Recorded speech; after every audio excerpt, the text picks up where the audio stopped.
being old as dirt, when I was a kid, Westerns were the only thing on the 3 channels on television. I've always been mesmerized by the historical West, which actually was a short period of time in American history. It was really only after the Civil War to barely 1899. I mean, then, structure, civilization, everything came in pretty quick.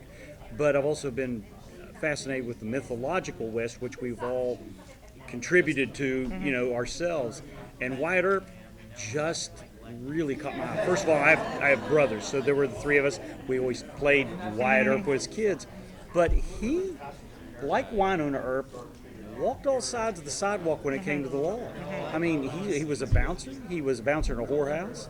At one time, he stole a horse, was in jail for that. So he's always done it. But the one thing he always wanted to do, there was always a core that wanted to be the upstanding citizen, who wanted to be the person who looked on upon respect. It was just a rough road to how do I get there. And unfortunately, in his real life, which he was trying to do really hard in his 70s and 80s, was be there, and it all happened 10 years after he passed away. And his wife did the same thing. And what Emily has done with Wynonna Earp is shown that what goes around comes around. And Wynonna Earp is young, and she's going through all this. But she's been on all sides of the street. She's definitely done some bad things, yeah. And this is a kind of a show. Are you going to think, is she going to get there? Is she not? And are the people that are supporting her going to help her get there? That's it. We are brought together by the same quest. He wants to fight it, and I want out. And he's the one who sort of doesn't give me a choice as to what my destiny is going to be. And in the end, we end up balancing each other out beautifully. I saw the first 2 episodes, and I haven't yet. And he hasn't, sucker, and it's so good. Like, our dynamic is so good. Like, you knew it when we were shooting it, but then on screen, it's just like it's so good. So anyway, there's just such a dryness about Dolls that is so funny without trying to be funny, because he's just like sort of the foil to my idiocy. I don't know if those are the right words to use. It's a great combination of words. Wow. I know, I don't know if they're right. Oh, real good. High five to that. I think that's exactly what stands out about the show, is that the heart underneath it all. So yes, it's got loads of action and amazing stuff going on and demons and all this awesome stuff, but actually the heart really shines through, and I think you can definitely see that. I also think it's a family show, in the sense that these Earp girls they've been fighting a curse that they know all their descendants have been fighting with. So it's something that they have a connection with their descendants all the way back to Wyatt, right? I couldn't tell you what my great-grandfather was doing, and I definitely couldn't tell you what my great-great-grand, I don't even know who they were, but the Earps do, because it's been passed down to them. So in a big way, it's a family show. And you'll see that with the relationship with the sisters, these two especially. So yeah. Well, I said there's a What family is normal? yeah. Wynonna Earp is shown that what goes around comes around. And Wynonna Earp is young, and she's going through all this. But she's been on all sides of the street. She's definitely done some bad things, yeah. And this is a kind of a show.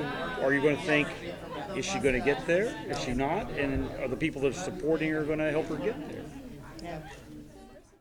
I had no idea what the comic book was about. Yeah. I had no idea. I had a bit of an idea about Wyatt Earp. I think almost everybody in this world knows who Wyatt Earp is, or maybe heard of his name. But other than that, I had no idea about the comic books. And after getting the part and reading scripts, I was more and more exposed to it and understanding the history and what this whole story was about. And I was like, dang, why didn't I learn about this before? But I'm so glad to be a part of it now. And I, of course, because he wasn't in the comic books originally, he is now. Hey! Mama, we made it. Yeah, right? Is she so proud? Does she already have, like, all the copies? She brings it to work, shows everybody. Has a little screenshot on her phone. Yeah. Oh, my mom. Imagine she didn't, though. Imagine she was like, I don't know what he's working Whatever. on. I was. So the way the audition process works is too fast to read it before you start auditioning. So I saw a picture. I'm like, oh great, I'm not gonna get that. And then And then And why did you say that? Because what did the picture look like? all the boobs. Exactly. And she was blonde, which I was too, but not real. And I don't have those abs. And like, and I'm like, that's not me. It's not happening. Yeah. So I was like, well, it'll be a fun audition. And then once we started, I had a look just to. It was going to be different enough that I didn't have to know it. So I just got the sense of who the comic was, and her humor is what I took away from it. Character. I really like writing female-based drama genre. It's really, really important to me. I've really been lucky enough to carve out that niche.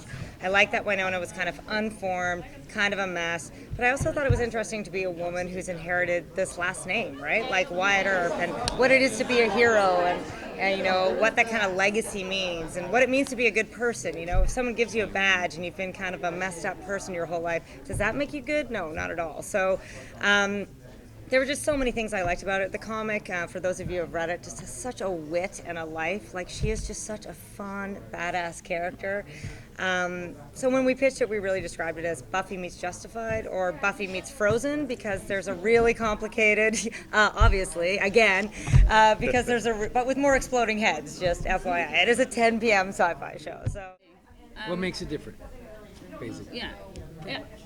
When I first got the script, like sent to the UK, we get so many self-tapes. Obviously, I'm back in England, so it's like, you know, and this one really stood out because it was, I couldn't really understand what it was at the beginning. So I was like, it's a modern Western. There's like these amazing characters, like Doc Holliday's in it. Like, what?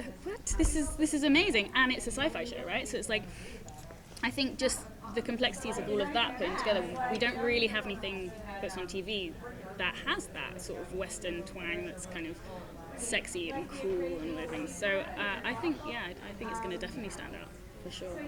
I think it's fun. It's a lot funner than people are ready for. I mean, yeah, people's heads are getting blown off. Yes, but it's also clever and sexy and fun. It's like a comic book, which is the best part. Because at heart, it came from a comic book. So I think we really pay homage to the fact that it came from that, and we try and do the best. So it's fun. It's a lot of fun. Cool moments or fun stories. Episodes. Like every day was a fun story. Every day was a fun story and a dirty joke. You know? Who made those? Oh, I don't know. I'm not pointing any fingers. Pointing a thumb though. But my water bottle was just going crazy. What stands out to you? I'll just say a cool experience. I got to do a ride along with the Calgary Police Service, which is pretty cool. So I got to ride along with the Calgary Police Service. Officer Bricks, she was amazing. She took me on my first ride along ever. It was in Calgary, winter night. Fun story, we got a call for a robbery in progress at a 7-Eleven. A man had a knife to somebody and a plastic bag. And so we hit the way. She let me put the sirens on. I was looking at the kids, like, oh my God! You know, This is what you can handle. You know, so you do this. We got there, the guy's on foot, so we're not chasing him, we're trying to look for him. So that was a cool experience out there. And obviously shooting guns and driving my big police truck and all that cool stuff. I'd say the shooting guns. Like I don't like guns. I don't in real life. I don't. But man, on a TV show, they're pretty fun. Make your peace. Yeah, right. And I had on one of the episodes, I think episode 2, which they're premiering tonight. My reaction when I shoot the gun in the training. Yeah. Is my real reaction. Yeah.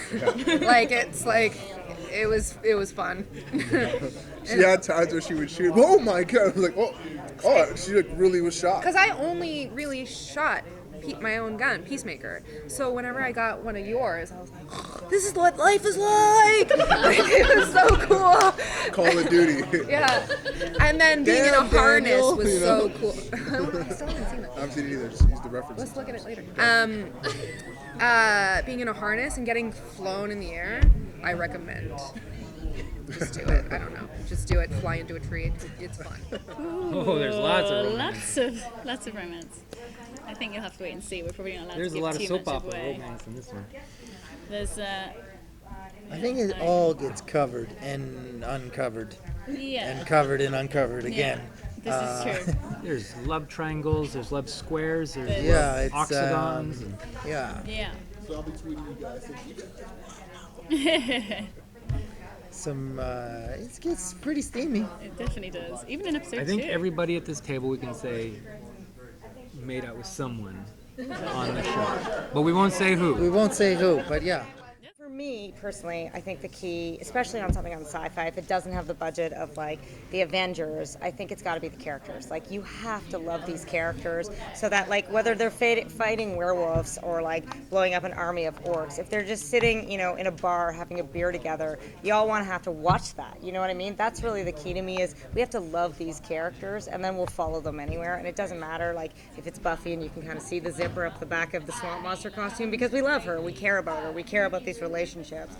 And you know the truth about genre, without getting too philosophical, what's in my coffee, is it's about the human condition, right? Like it's the type of show that you can talk about what it is to be good or evil or what is life, what it is to be human. So I can't speak to why things hit or why they lose their way in second season. It's always, sometimes you can lose yourself in mythology if your mythology is too big, or likewise if the audience is bored, right? If they're steps ahead of you. But I really think the thing, certainly in the shows that I've worked on, I've had the privilege of working on that have done all right, I feel like the audience loves those characters so much and the relationships that they're invested. They get it. And then I think the genre stuff is the cherry on top, you know? That's the fun stuff, so.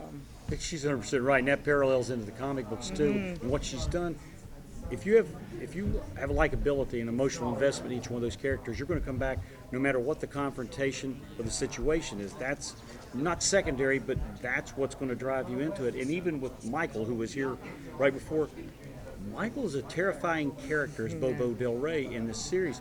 He's an amazing villain. There are points in that, and I'm going from an outsider watching the dailies and stuff like that, where I won't say you like him. There's a humanity. Yeah, there's a twisted code, but he has a code. Villains don't think they're the villains. They just think they're the Right. ones smart enough to have a plan, right? That's how I live my villainous lifestyle. I'm like, I just want to get it done. And Yeah, no, truly. I defy anyone, and I've watched the dailies, which kind of gets in.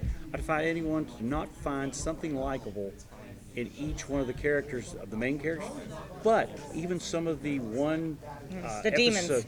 Yes, there's something where you're going, oh man, they blew his head off, but I'd really like to see him come in here and do this again. Yeah, exactly. And Emily and the writers and everybody else have done an amazing job. And this isn't me sitting here peddling my initials BS here. Honest truth, they're like that's why I've enjoyed it so much. There's so much likability in there, and I don't get that out of a lot of television shows, and I certainly don't get it out of a lot of current comic books that are in a constipated kind of format right now.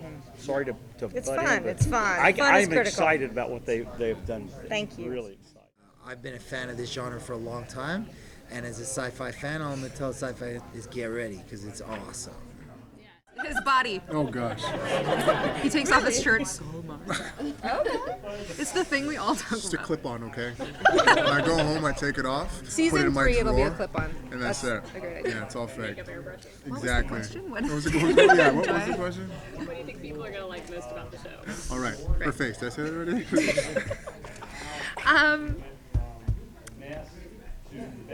Like Fun. so many things, yeah. Relationships, you know? Like the dynamics with everyone are pretty great, and